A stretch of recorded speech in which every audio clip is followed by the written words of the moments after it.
Samuel or Samuel or Samuel. That is a great drop because no, it's me. Do it again, Ryan. Go ahead. Sam needs to hear this. Yesterday, I was trying to catch Sam with a proximity goal chirp for our cold open for our post-game show. But Ryan and I were talking about it, we crossed the wires, and instead of me saying something and then playing the air horn drop, he played the air horn drop first and the proximity goal drop. And then Sam goes, you know who didn't score a proximity goal? The Montreal Canadiens. I go, that's what I was going to set you up with. That's how we do and it. we ruined it. And now we have to start our show late. Here on the DLS Stars podcast starts right now. Good surprise on you. I like hot times with men.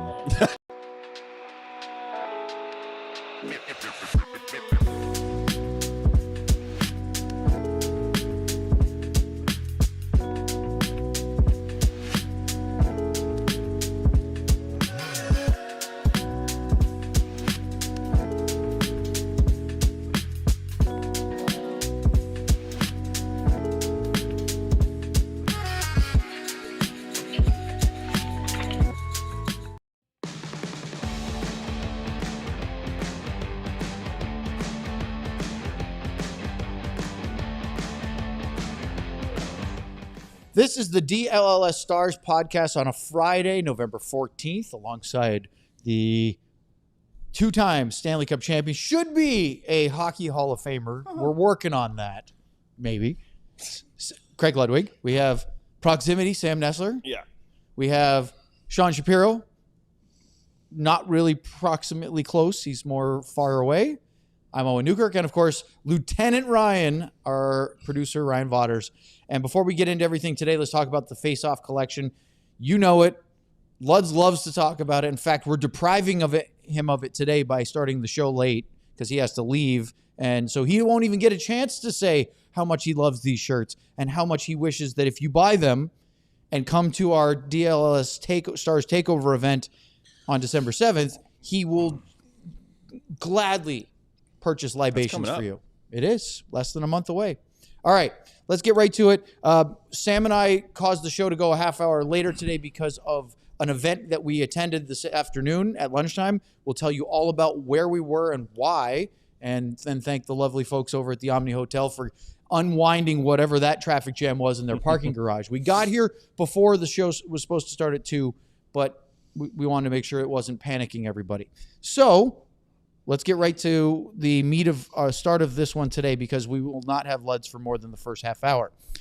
The Dallas Stars have won 4 straight hockey games, including last night against the Montreal Canadiens, a 7-0 shutout rout over Les Habitants.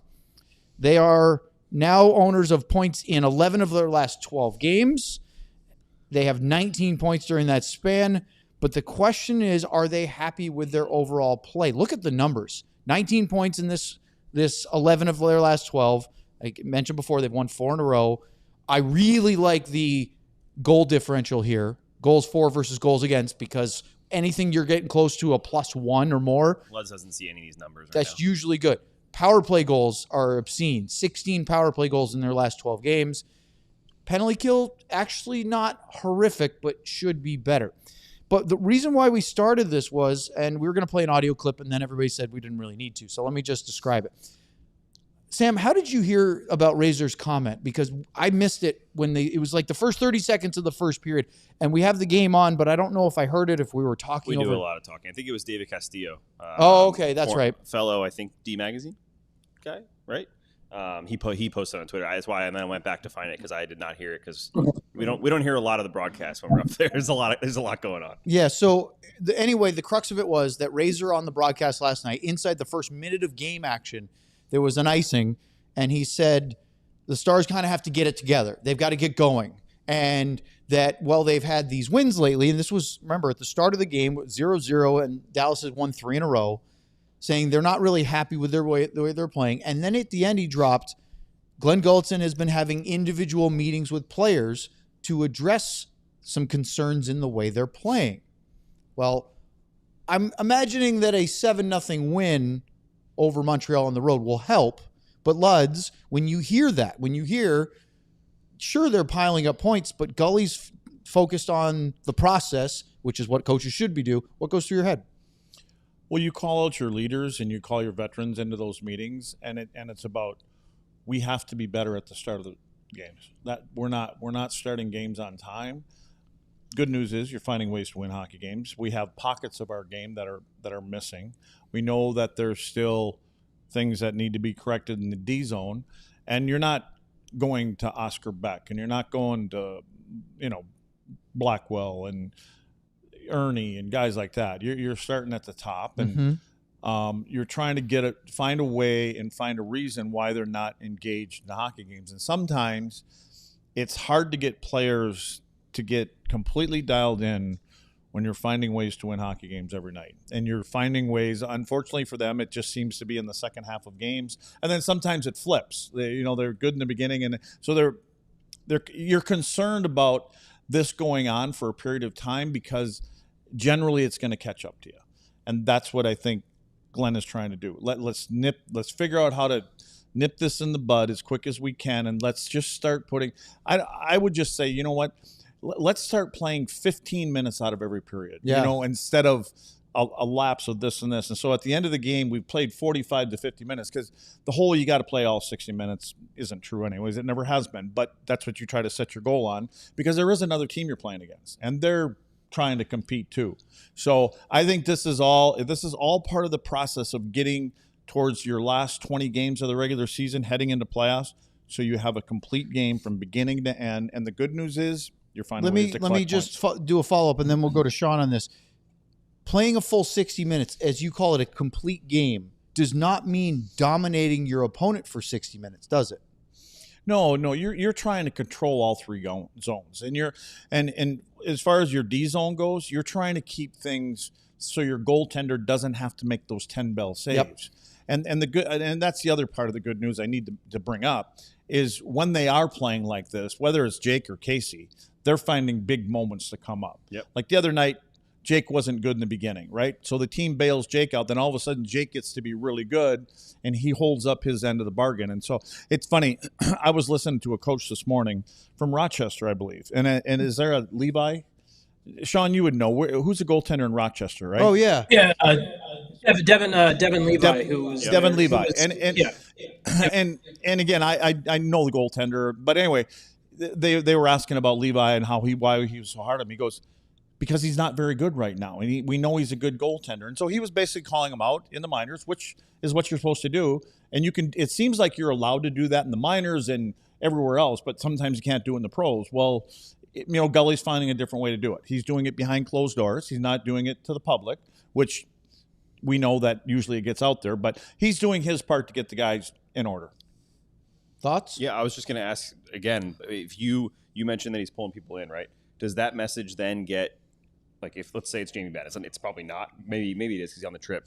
Is that then something that he's sitting with the team and they're going over the things too, coming from the players versus the coach? But he's not sharing the message that Gully had. He's trying to find their own way of relaying it to the rest of the group. Right. You're not repeating that verbatim and say, hey, coach said we have to do this, because it does fall on the leadership. Again, we just named our captains in our U18 team. We bring them in, you talk to them like, this is part of your responsibility now. You're selling our message to the rest of the group, and you're going to be held accountable when the group isn't playing well, because coaches don't want to sit there and bark the whole game and be up your butt the whole time.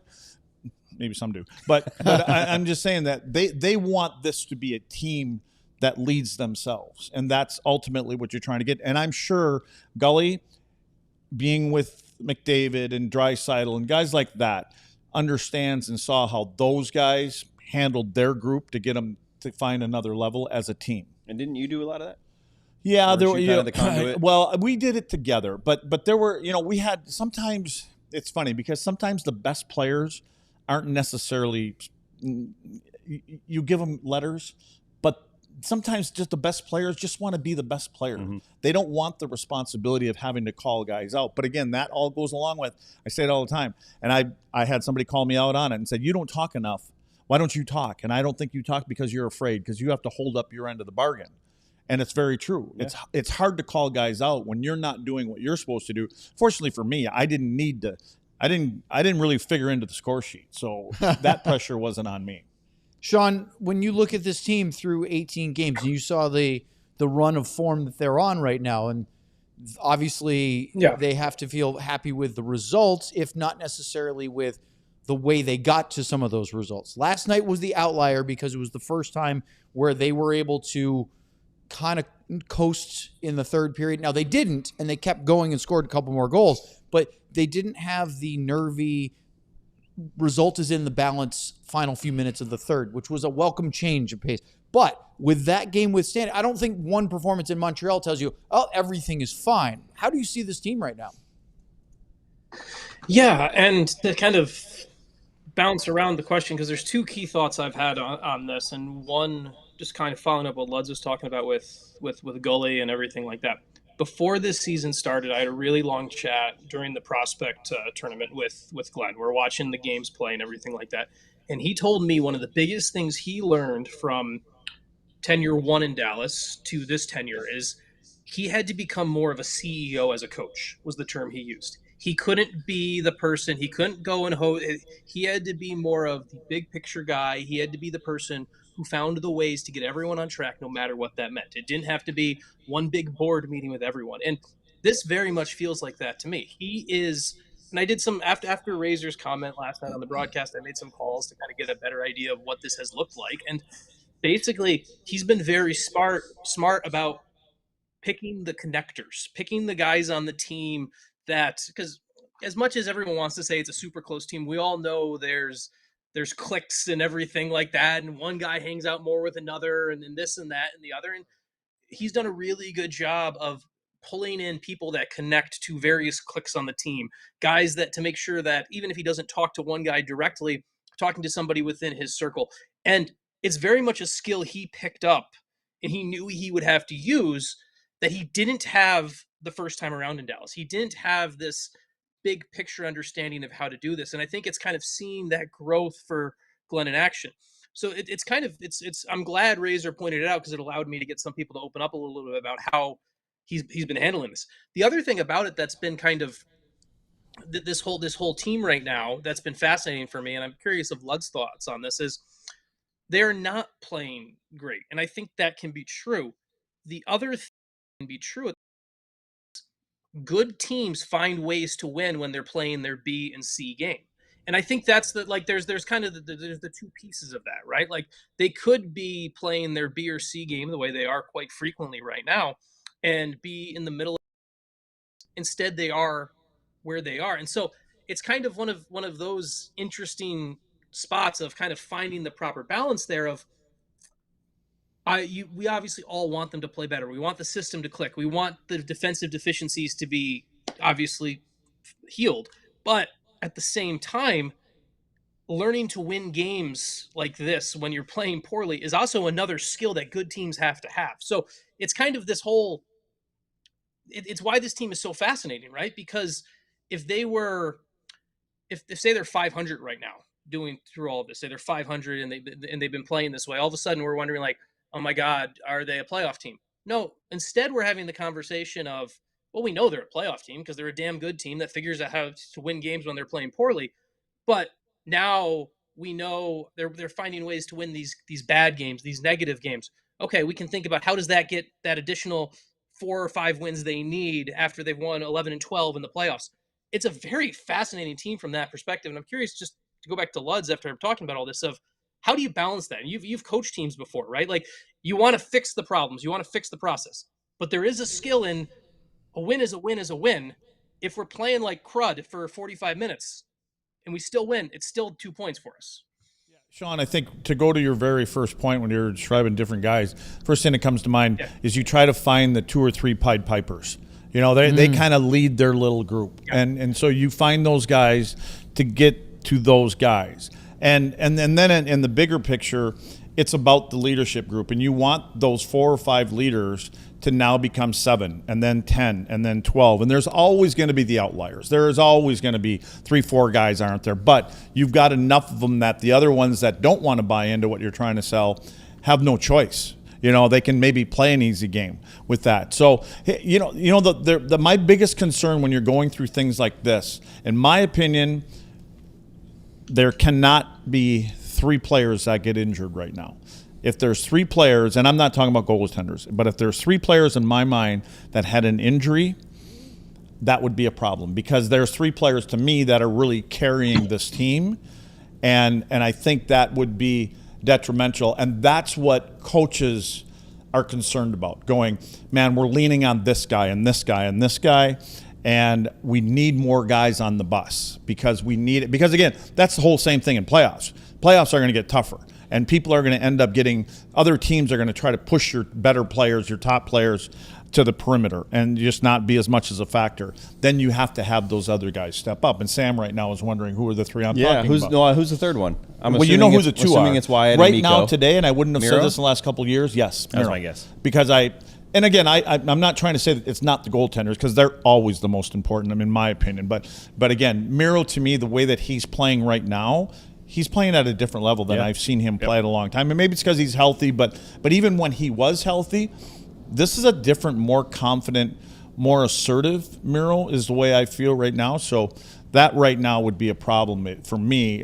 Maybe it's not. Maybe there's other guys that can get plugged in, and until that little hole is filled in again. All right, we have a lot more to get to today with Luds here, and then the couple segments with Luds not here. But he's still here, and he's going to have a Mando read next. What? Mando's back, apparently. Yes. Fall's here. No, it's not. Kind of. Fall's in Wisconsin. It's 81 degrees here. It's 57 in Wisconsin. So there's crisp air, football, maybe a bonfire or 2. But if you are like most guys, you're still putting in the hard work, and that means sweat. Don't let body odor sideline you.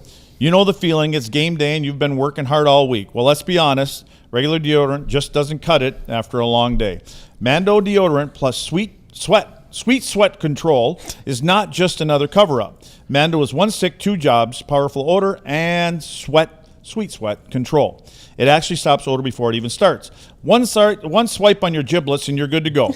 It controls both sweat and odor for 72 hours. It doesn't just mask odor, it prevents it. 100% of study participants experience all-day odor protection. Premium ingredients, double protection.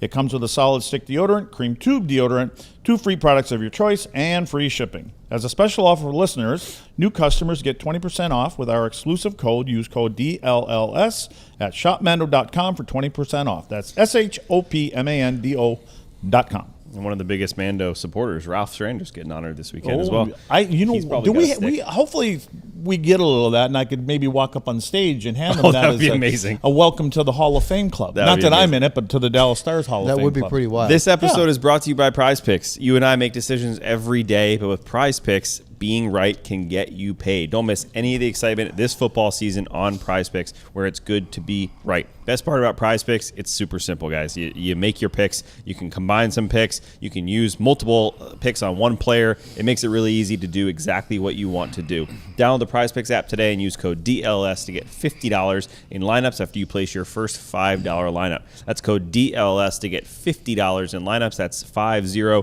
after you place your first only $5 lineup. Prize Picks, it's good to be right. Wow, Sam, right on the button. Well done. All right, we're going to shuffle our order a little bit because we only have Luds for one more segment. So we're going to jump down to segment 4 as segment 2 because, Luds, you know the 2 key players in this conversation. It has to do with Hockey Canada and USA Hockey. On Monday this past week, the teams there was a huge collection of NHL and International Hockey Brain Trust in Toronto. They had the Hall of Fame inductions. The NHL GMs meetings were up there. The USA and Hockey Brain Trust were in the same hotel in different meeting rooms at the same time on the same floor, I believe, as they had their November meetings getting ready for their December meetings because the Olympic rosters are due on New Year's Eve, December 31st, and the Olympic tournament will run from February 11th through the 22nd. There are 2 contrasting styles in terms of how the Canadians and the Americans are building these rosters, and we thought this would be both an interesting conversation and because Luds knows both key guys, Billy Guerin and Doug Armstrong, very well. Both have been on our show, thanks to Luds. Mm-hmm. Let's talk about this for a minute. Hockey Canada, they met, they pared down the players list, they said to high 30s, low 40s in number of players. They'll meet again in December. Sean, you have some news about Wyatt Johnston that you can share with us. Yeah, and I'm not sure. It's Wyatt Johnston, from my understanding, is on that list of 30 to 35 players. We know Thomas Harley is after his performance at Four Nations and what he's continued to do, but Wyatt Johnston's on there too, and it's from a Stars perspective, we're looking at the potential of there could be 2 Canadians on this team going to Italy for the Olympics, and so it's also funny is the wrong word, but like right now in the outside hockey world, there's the whole debate and conversation of, well, Connor Bedard and Celebrini need to be on this team. We need to bring the young guys, right? I don't think there's been enough outside conversation outside of Dallas and outside this show about Wyatt Johnston is the peer group of those guys and should be on this team before both of them. And I think I think that conversation's being lost in the larger hockey narrative. Obviously not here on DLS, of course. Not here. You don't just bring young players because they're young up and coming players. You have to win a short tournament. Right. That's right. That's the key to this thing, right? Well, Wyatt Johnston gives you a better chance than any of those guys. Doug Armstrong and his group, and they're a loaded group of NHL GMs. There's a lot of them. Jim Nill's involved, and I could rattle off 5-6 names. I believe, Sean, did you say that Steve Yzerman is not even part of the official group, but was sitting in on those meetings? Yeah, so Kyle Dubas is part of the group. Julian Brisebois is part of the group. Yep. Jim Nill is obviously part of the group. I'm forgetting one other. Don Sweeney is part of the group as well. Don Sweeney. Yep. John just kind a of ton of NHL GMs somewhere else. Yeah, and then Yzerman is not even technically part of this group, but they had him within their meetings as, I guess, an honorary member of the group this past week. So yeah, there's a lot of NHL GMs on the board for Hockey Canada building this team.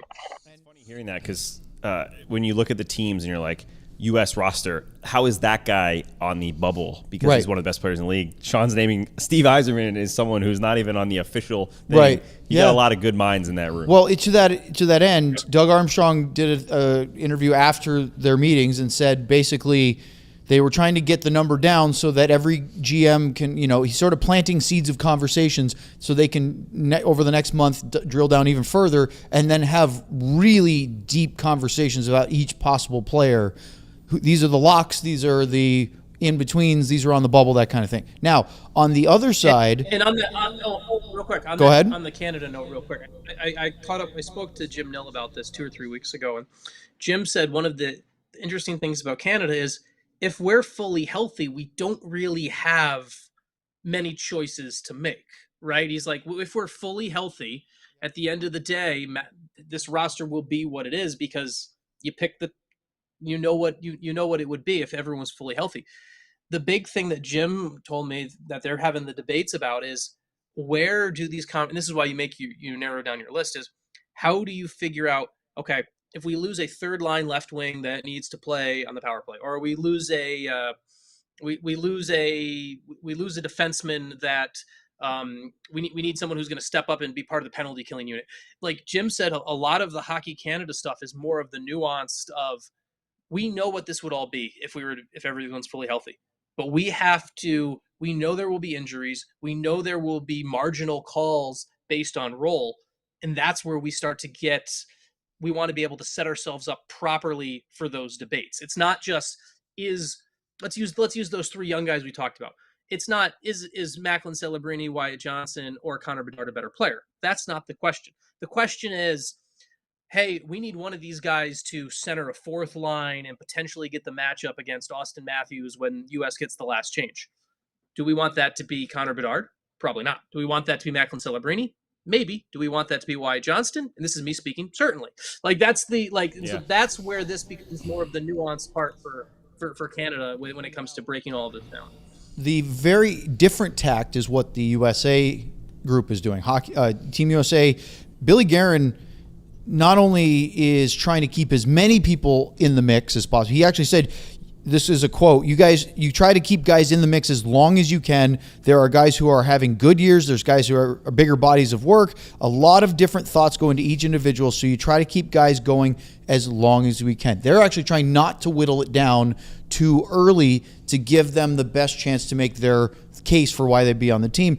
And Luds, this is where I want to throw it at you. Billy's way versus groupthink.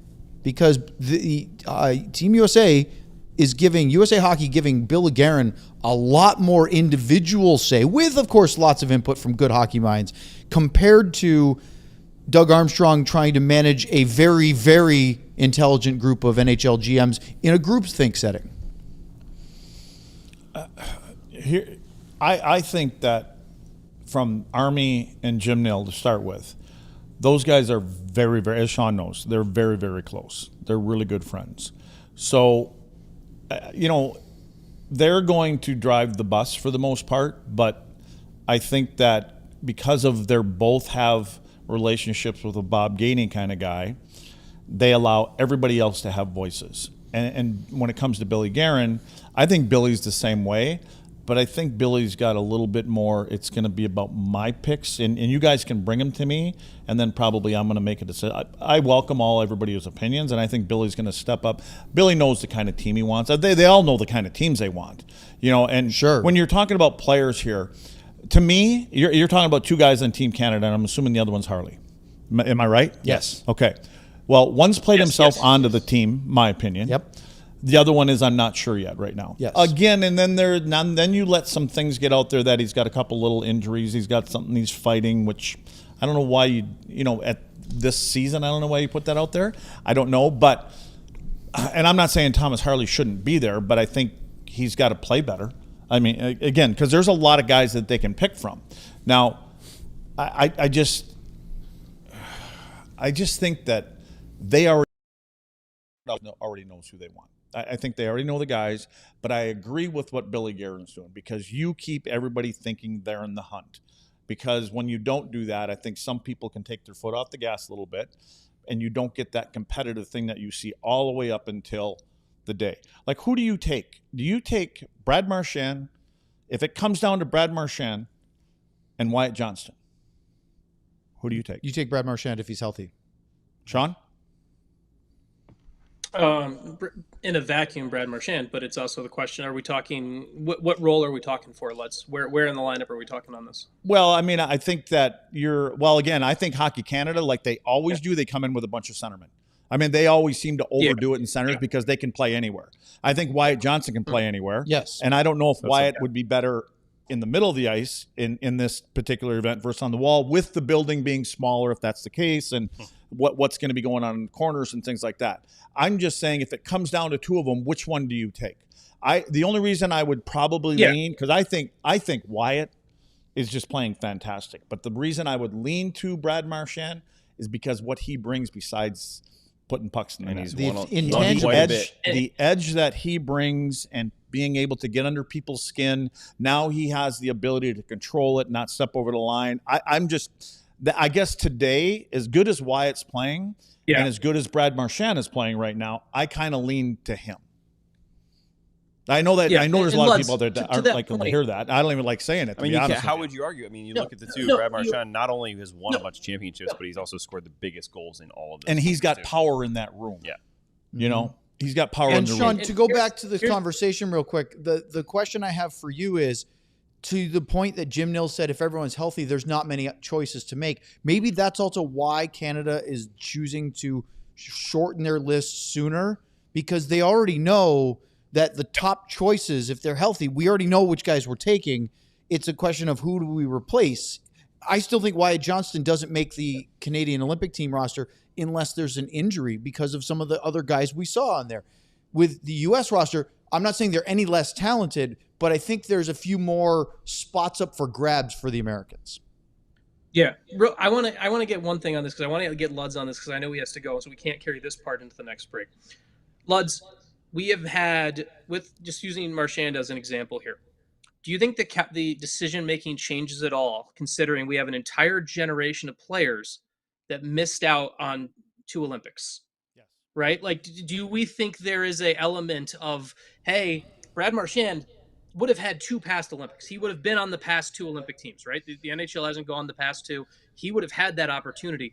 Wyatt, well, still, we can pick Wyatt. Wyatt Johnson is going to be on Team Canada in 20. The word that comes to mind when you're talking, Sean, with those guys is hunger.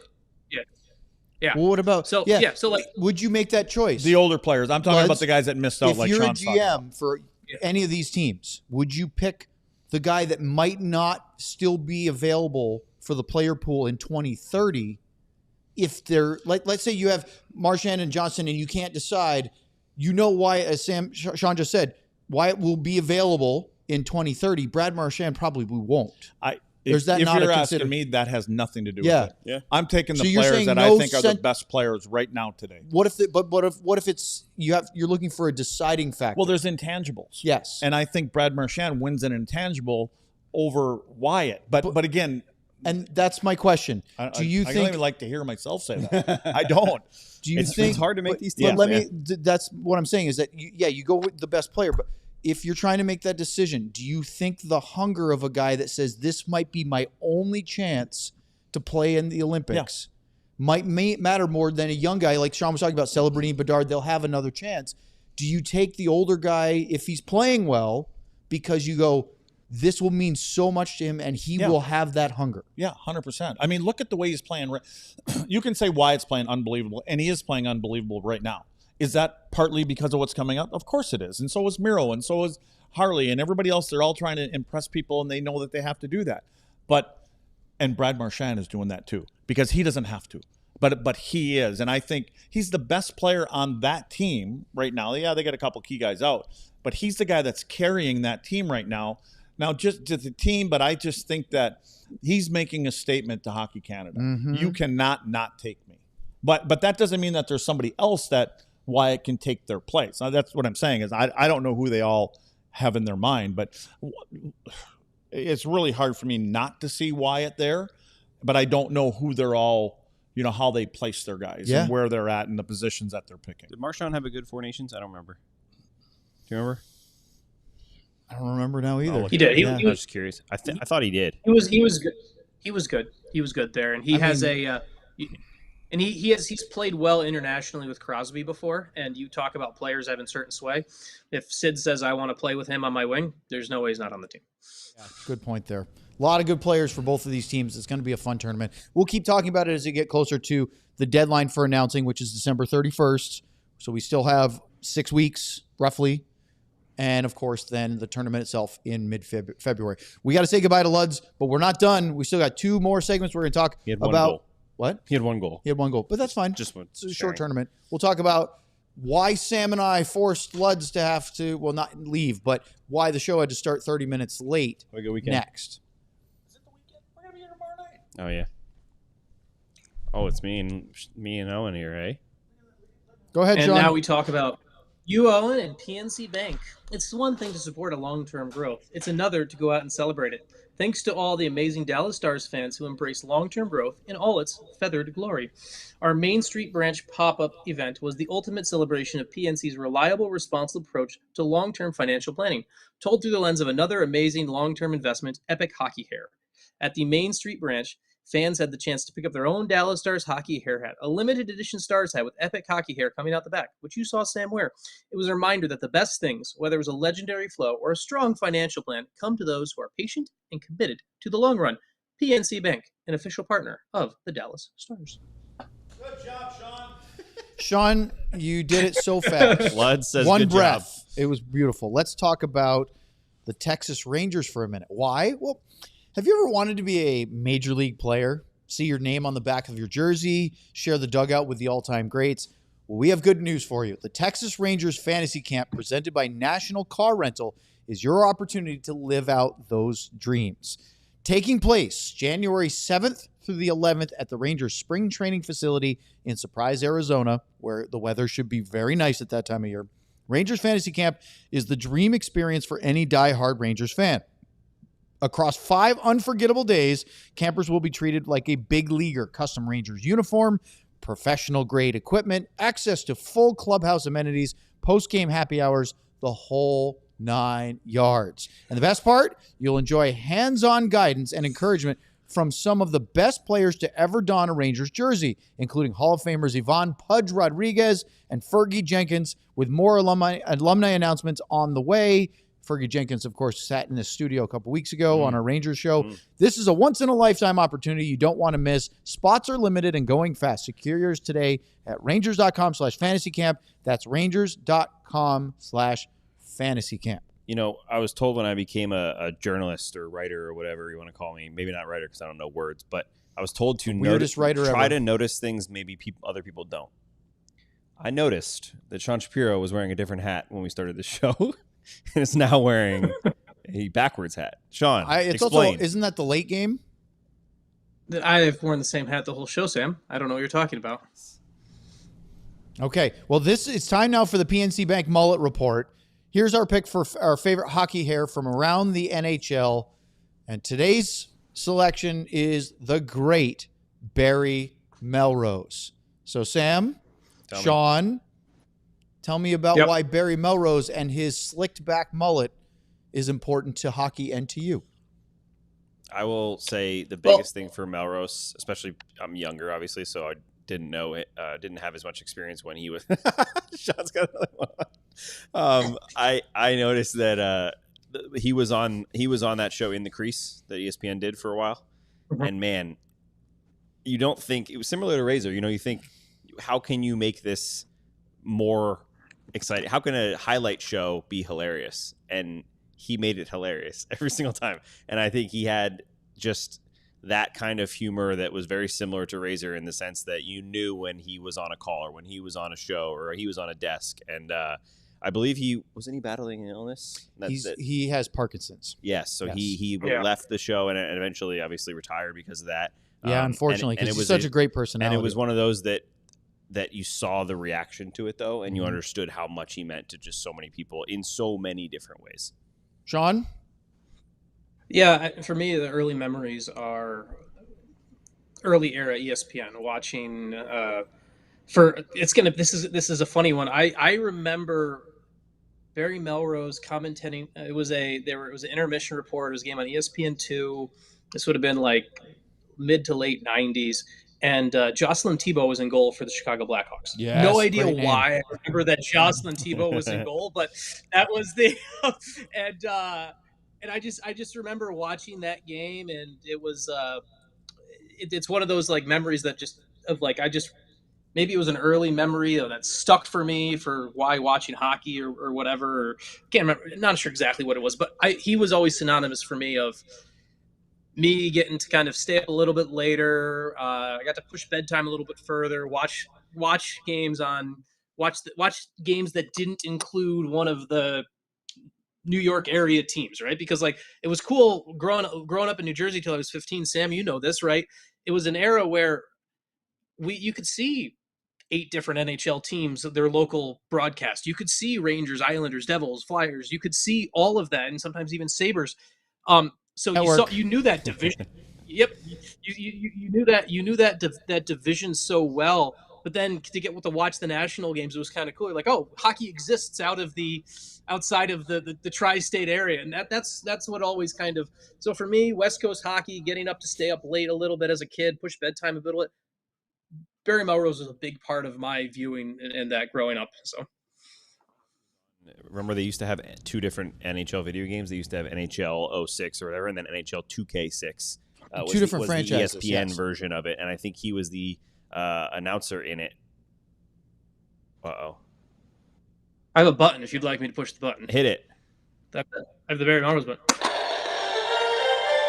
ESPN's national and I'll tell you when they announced that ESPN was coming back, I know people, especially our age, were so excited. Sean, call that music, I got to tell you, I'm not even gonna say it. I was gonna say something mean about ESPN, but let's keep it positive for now. At the Main Street branch, fans had the chance to pick up their own Dallas Stars hockey hair hat, a limited edition Stars hat with a gorgeous mane of hockey hair coming out of the back.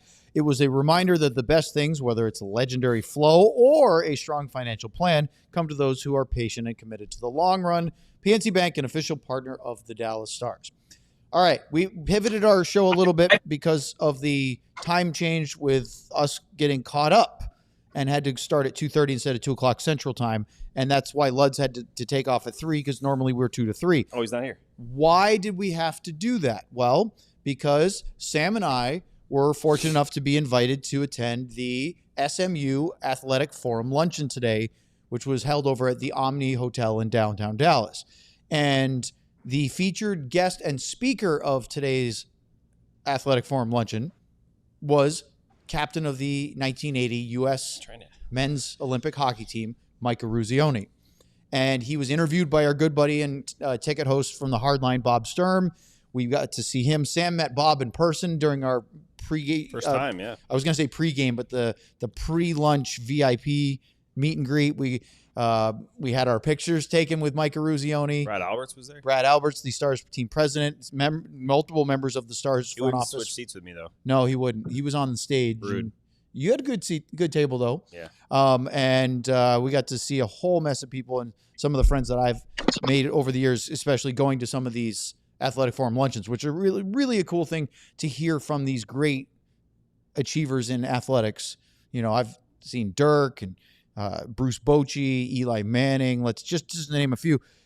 Even Lance Armstrong was a fascinating one. Mike Eruzione was no less interesting. In fact, I thought it was great. And so we got stuck in there was other things. Omni's a big hotel. They have lots of meeting and conference spaces. When our event ended, Sam, you and I bolted quickly. We said, Noticed my jacket was popped. "Oh, I didn't even notice. your lapels were popped up." Yeah. Well, we That's fly. hustled out of there. We were some of the first to leave, even saying our polite goodbyes to our table. And that didn't really matter because the line to get out of the parking garage that we were in didn't budge. So I called Brian, our producer, really fast and said it was 1:30, which was what our plan was. It's a 5-minute drive from the Omni to our studios here down Lamar Street. I'm like, oh, well, this will be easy. We'll be here 20 minutes, 25 minutes before the show. We'll be fine. On 1:45, we haven't moved yet on the top level of the garage, so we pivoted. Well, let's tell you about this event. Sam, this is your first time attending one of these luncheons. What were your thoughts? Yeah, it was super cool. As you mentioned, Eruzione aside, we'll get into that plenty, but the people that were there, it's a very relaxed environment. So, like, not that Brad Alberts is ever, like, hard to talk to, but, like, talking to Brad Alberts there is different than talking to Brad Alberts around the Stars game, or talking to all of the people that you introduced me to that you find out big dogs in some of these places, and you would such a networking event. even know it. Yep.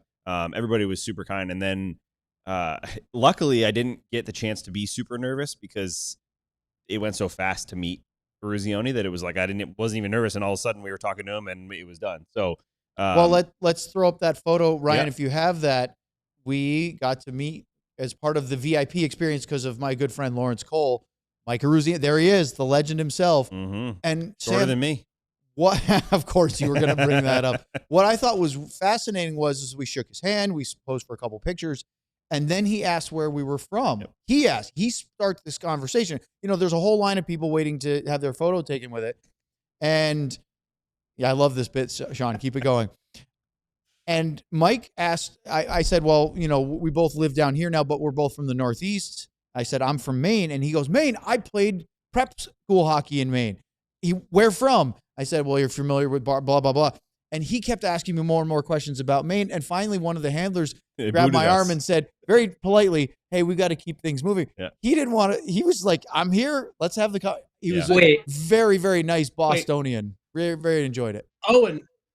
And you got in a conversation with someone about Maine and it stopped people from getting somewhere on time? And it wasn't, and I will That's say, not possible. I will back it up. That's It wasn't never him. happened. No. It wasn't even Owen's fault. This No. was Mike pushing all this, and Mike the lady was the kept the lady who facilitator. had her arm like on Owen, and Mike's asking questions over and over, and I was like, he wants us to stay. Can we not listen to this woman? I know, but it was really cool. And then Sam, did you send Ryan the photo of the Yeah. stage? Yeah, So yeah. if you've never been to an SMU Athletic Forum luncheon, you can buy tickets to go to these. They do a couple every year.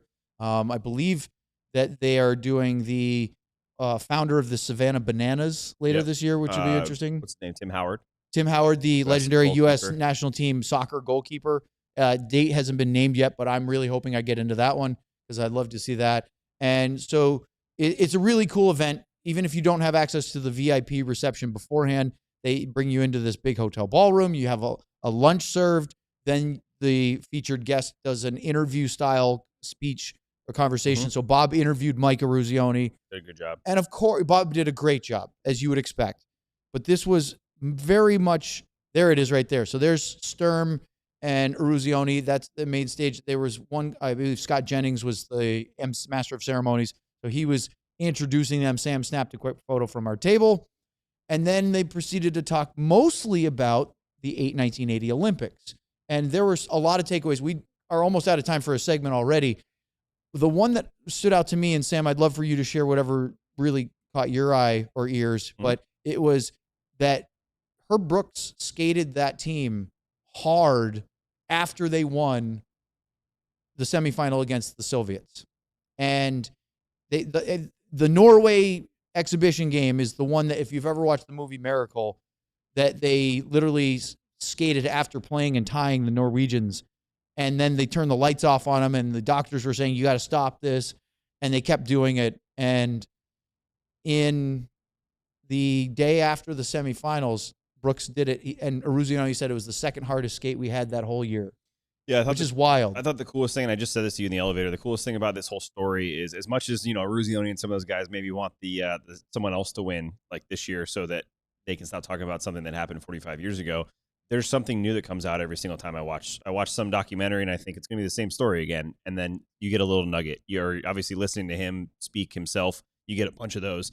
Every documentary, speaking of that, there will be a new documentary coming out on Netflix. He said we were the first to know that. They're doing a Netflix documentary about the 80 Olympic team. Yeah, apparently he said way better than Miracle. Yeah, but the cool thing with Herb Brooks, and anyone who's seen the movies or read those books, there's so many books and movies about it, is that he did every single thing he had to do to get them to that point. That was getting his team to hate him and team up basically as a team versus Herb Brooks.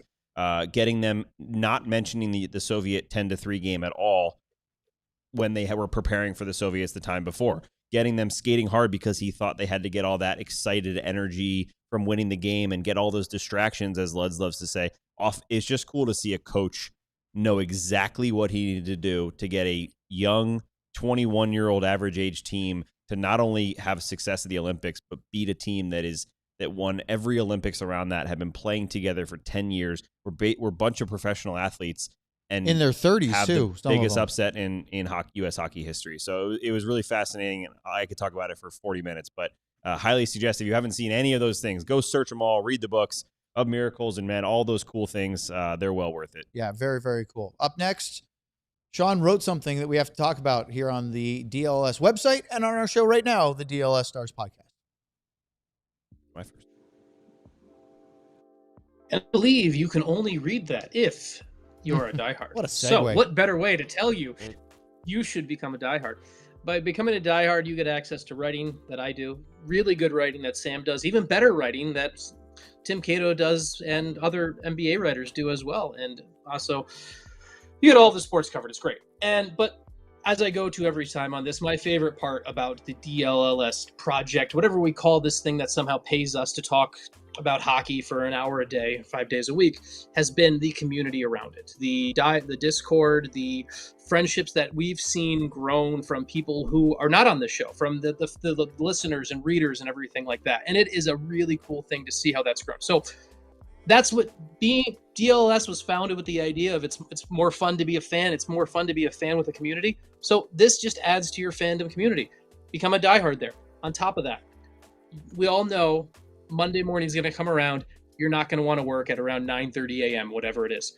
I have a great solution for you. You're going to open your email. You're going to have in that email inbox, you're going to have the newsletter about everything that happened in DFW sports this weekend. But the only way you're getting it is if you're going to alldls.com/newsletter and signing up for it, and it's free. So become a diehard, join the newsletter. You also get great shirts. Sam? Thanks, Sean. Plenty of other things you can do on the DLS site, which is some good merch, right? We have some cool stuff. A new face-off collection, which I believe we are getting these shirts. It's official. Well, we haven't heard from Ben, I've heard it from everybody else. We had but to Ben. sell the shirts, and then we had to get the, I believe it was TO last night, 50 That was a supporters club. last-minute. Whatever happens, bonus. Ben, we did it. I thought we already hit We did that it. We quota, get these but- shirts. But there's plenty of other cool shirts. If you become a diehard, as Sean mentioned, you get a free shirt. You get 20% off future shirts. We got Ottinger shirts, Finnish Mafia shirts. Oh my God, Ryan's giggling. All kinds of cool things for you guys. Alldls.com. Go do it. And you can even, maybe one day, get all the different hats that Sean's been wearing on this show on alldls.com too. Ryan started dying laughing at him. I'm sitting there going, it has to be something T-shirt related. It had nothing to do with T-shirts. Sean is just doing a hat bit. All right, Sean, the floor is yours because You wrote a piece that posted this morning on our website, alldls.com, via diehard, so you can read it, but it has to do with the 2021 NHL draft. Walk us through it. Yeah, and to me, it's a fitting time to talk about it because the last night Wyatt Johnston scores his 100th career goal, third fastest player in franchise history to reach that mark, and first by a long shot from the 2021 draft class to reach the 100 mark for goals. And now he's at 198 points. With how he's playing lately, we could feasibly look at tomorrow night against Philadelphia. It's not crazy to think he could hit the 200 point mark career tomorrow night against Philly with how he's been playing lately. And he would obviously be the first to hit that point mark for his draft class. And there's so many times where I think we talk about that draft and the Wyatt Johnston draft story has become like such a canon event for Stars fans and everything like that. He didn't play any OHL games that year because of COVID. The Stars found him because the cameo he played in the U18 Worlds, actually played in Frisco. But it's also a fun thing to think about. The Stars very likely got the best player in that draft at 21. At 22. And they were, and it is to me, it's fun to look back at that. Sometimes redrafts really aren't that fun because your guy isn't going number one, or you're looking like, oh well, this is something where if we lose out pretty badly if we do this. But I thought this was a fun one to talk about, just because you look at that draft class, you look at how things went, and on the top end, you see Johnston. To me, Johnston goes number one. It's either him or Hughes in the debate for who goes number one, and that's going to come down to your decision of Wyatt versus long-term defensive build with the Hughes brother, and then it's also kind of fun to look at with where the Stars were drafted, who else they might have had in all of this, and obviously the Stars are much worse if they have that case, but they still end up with a pretty decent player in this exercise, and I'll let you kind of guide Owen for how deep we want to go into the list, who we want to talk about now before I just give it all away spiel style. Yeah, well, I mean, clearly the first thing you did on here, which was very noticeable, is list the 2021 NHL draft class by total points in the NHL. Yep. And it's not very close. Wyatt Johnston, who's 2 points away from 200, has 198 points in 264 games, is 41 points higher than anyone else in the field, and that would be Seattle Kraken forward Matty Beniers, who I think is an excellent player, who has 157. Mason McTavish is right there next to him, playing 20 fewer games. Maybe McTavish, if he hadn't missed some time, would be a little higher. I really like Dylan Guenther, who's the fourth highest scorer of the draft class, plays for the Utah Mammoth, of course, drafted by the Arizona Coyotes. But I think hasn't been in the league quite as long, even though draft the same, just took a little bit longer to connect in there. But then you go down in your article and you say, let's redraft this with some of your scout friends at Elite Prospects. And you've got really maybe a 4-person conversation, right? Maybe 5, but maybe 2. Maybe it's just Wyatt Johnston and Luke Hughes, 1 and 2. I think Dylan Guenther's in that conversation. I think Mason McTavish belongs in that, and Matty Beniers. In that group, honorable mention Matthew Nyes. Yeah, I see him down there too and go, yeah, he's pretty good. But I don't know if I'm picking Matthew Nyes over one of those 5 No, players. I was saying he's above. But he's right. So, but this is the conversation. Who deserves to be the number 1 overall pick? I'll tell you one thing. Logan Stankoven doesn't make it to the second round like the Stars got. No. Sean's got him at 9 going to the then Arizona Coyotes, which is funny still. But he's right. I guess I don't watch enough Devils games. We'll see them, I think, fairly soon, right, on the next Eastern road trip in a couple weeks in December. Yeah. But I can't say that I've watched Luke Hughes enough to have a full, firm feeling on it. But bias-wise, how is it not Wyatt Johnston? I mean, is he not the best player in that draft right now? No, he is. I think that there are a lot of good players too, right, Sean? That's the key. Is like it's not that it's not that like this is a class that Wyatt is number 1 overall because all 20 players below him have been a wash. It's Luke Hughes is a very good defenseman for the Devils, and he's taking steps to be potentially maybe their number 1 at some point over there. We mentioned Matthew Nyes, who had a huge run in the playoffs for Toronto a couple times. McTavish, who's a big part of this Ducks team that's making some big waves. But there's no way to compare even if points were even, looking at Wyatt Johnston's goals and I wrote about this I think a couple weeks ago. His goals in Game 7s. I think was the youngest goal player to ever score a game-winning goal in Game 7. Then he does it again. Then he does it again, and then he scores in the biggest moments. He feels like he's already at the age of 22, scoring big goals and dragging his team into the fight, which is why he's even in the conversation when we talk about future captains maybe being him.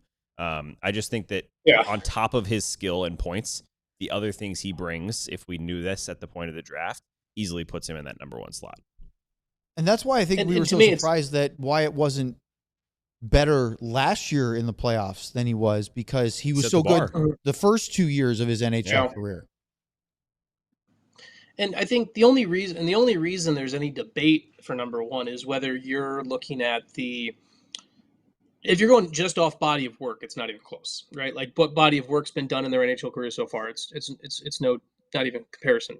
But the only reason you would even have the debate for Hughes potentially going number 1 is, hey, what potentially could be there, right? Like, and that's kind of the whole spot. If you're like, hey, dynamic franchise defining defensemen, frankly, are harder to find. Centers are also very hard to find. Let's be clear on that. But dynamic franchise defining defensemen are one of the hardest thing to find in the NHL. The other thing this exercise does for me, and it's always an interesting to look at it with hindsight and everything like that. With the and by the way, when I did this exercise, the Stars ended up with Olin Zellweger, who was a pretty solid middle defenseman for the Anaheim Ducks right now.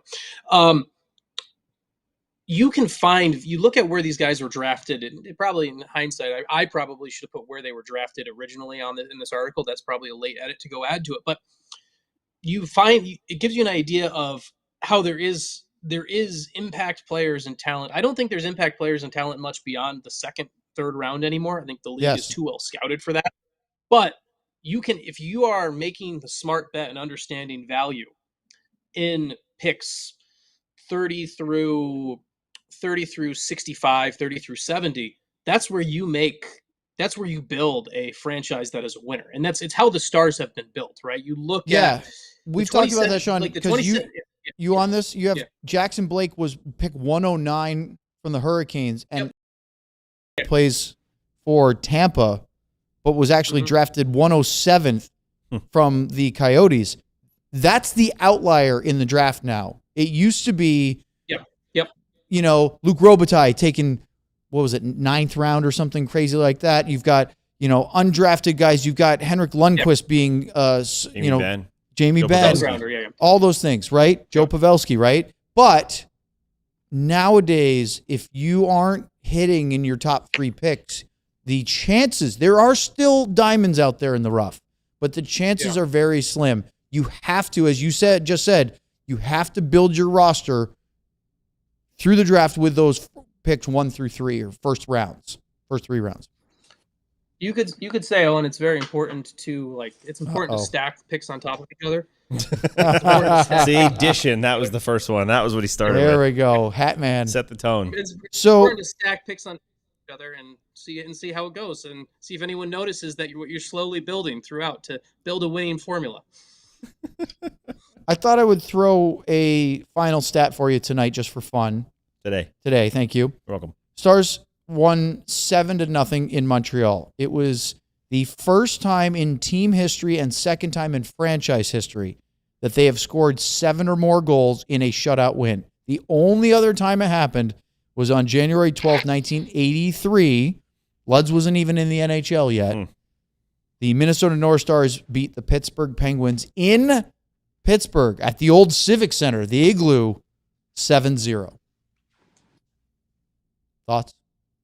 Nothing? It was called the Igloo. You didn't know that? It was the 80s.